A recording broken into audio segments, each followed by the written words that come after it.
Tehillim, psaume 105. Ce psaume a été composé par le roi David lorsqu'il a fait remonter, lorsqu'il a rapporté l'arche sainte de la maison de Oved et d'Om Hagiti vers la ville de David. Ils ont chanté devant l'arche sainte, comme l'histoire est décrite dans Divrei Hayamim 1, chapitre 16.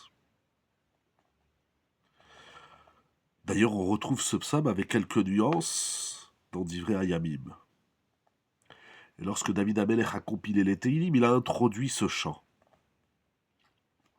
C'est le chant du retour de l'Arche Sainte. L'Arche Sainte, un des grands symboles et une des grandes valeurs du peuple d'Israël.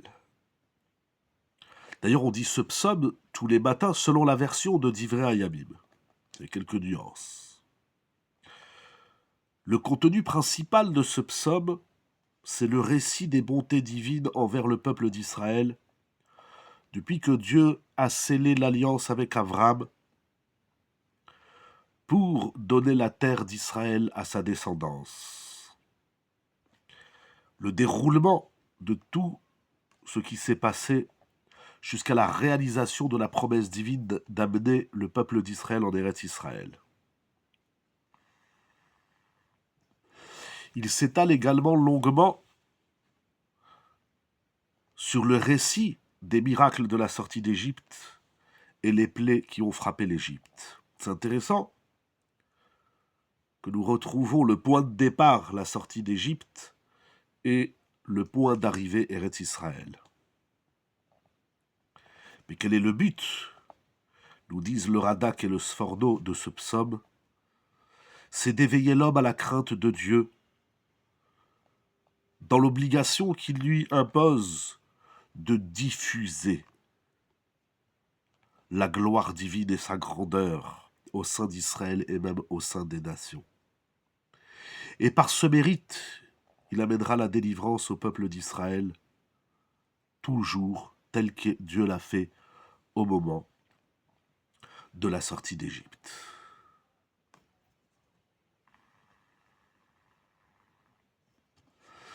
Le Midrash nous enseigne que depuis le moment où David Amelech il a ramené l'arche sainte à Yerushalayim, jusqu'au moment où le Beth Amikdash a été construit par son fils Salomon Shlomo Amelech, il y a eu 43 ans.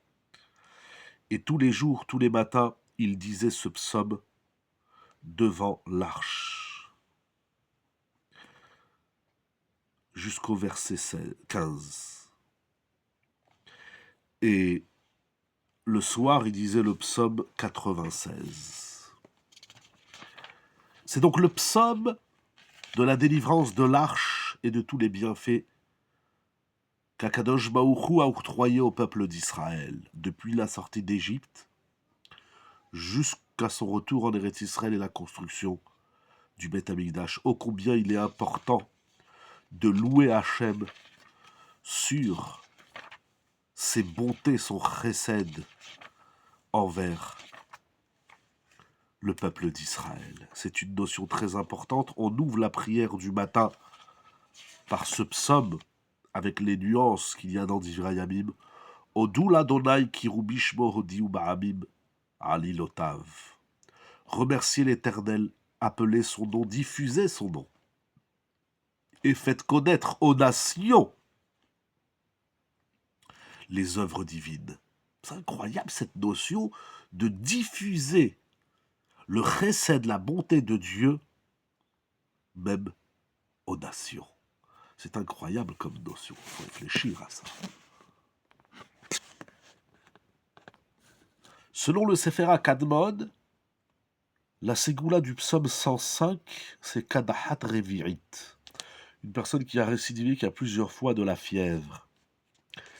C'est intéressant le rapport qu'il y a entre le contenu du Mizmor et la ségoula proposée par le Sefer HaKadmon.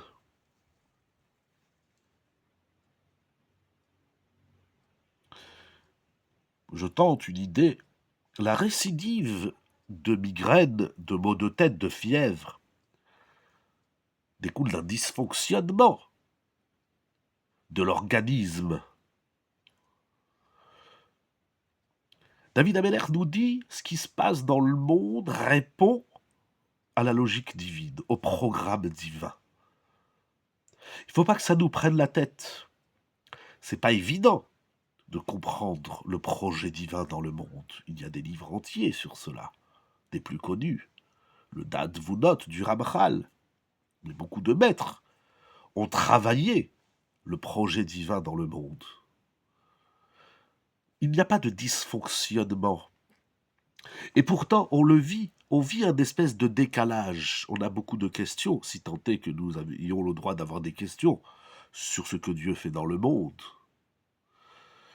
Ce qui nous paraît un dysfonctionnement ne doit pas nous prendre la tête. On doit en faire des sougiotes, on doit étudier, et si on ne comprend pas, on doit avancer parce que tout répond à un programme qu'Akadosh Baruch Hu, que Dieu a mis en place. D'ailleurs, Rav Biderman rapporte au nom du Chafetz Chaim sur le verset 3, Ismach lev mevakshe Hashem. Mevakshe Hashem. Mevakesh. On doit être un demandeur d'Hachem. Ça veut dire quoi? Le Chafetz Chaim dit qu'Akadosh Baruch Hu teste l'homme sur son élan, sur sa tchouka, sur son ratson. Il n'est pas dit osé, ceux qui réalisent la volonté de Dieu, mais ceux qui sont mevakshe Hashem. On est sur terre pour être à la recherche du divin. On n'est pas sur terre pour trouver le divin. Il faut bien comprendre cette notion.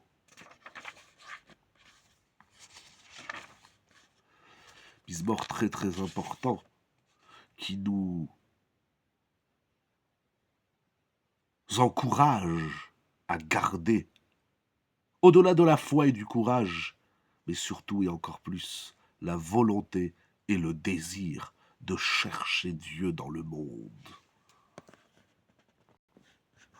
Il y a un verset intéressant, le verset 8. Davar tziva le'elef d'or.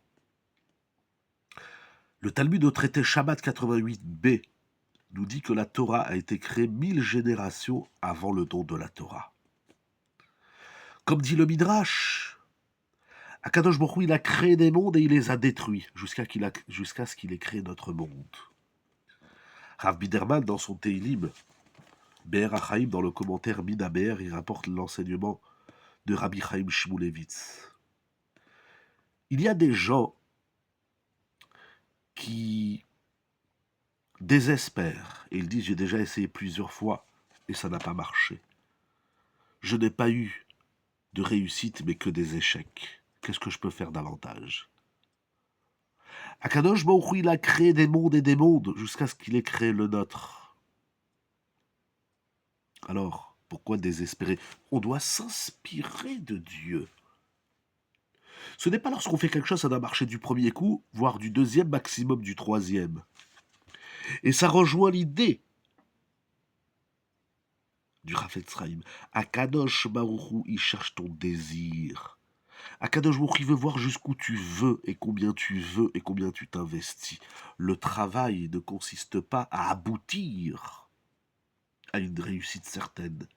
Parce que la démarche, l'élan est plus important que la victoire, nous dit le Sfat Emet dans Parashat Lech Lecha. C'est la raison, dit-il, pourquoi Kadosh Baruch Hu, il n'a pas dit à Abraham où il devait se rendre. Parce que l'essentiel, c'est pas où on va. L'essentiel, c'est d'aller. L'essentiel, c'est d'agir. L'essentiel, c'est d'avoir envie de faire des choses. C'est pas obligatoirement d'y aboutir. C'est incroyable comme notion. Il faut réfléchir beaucoup à ça. Que le mérite de la lecture et de l'étude des Teilim rejaillisse surtout le peuple d'Israël.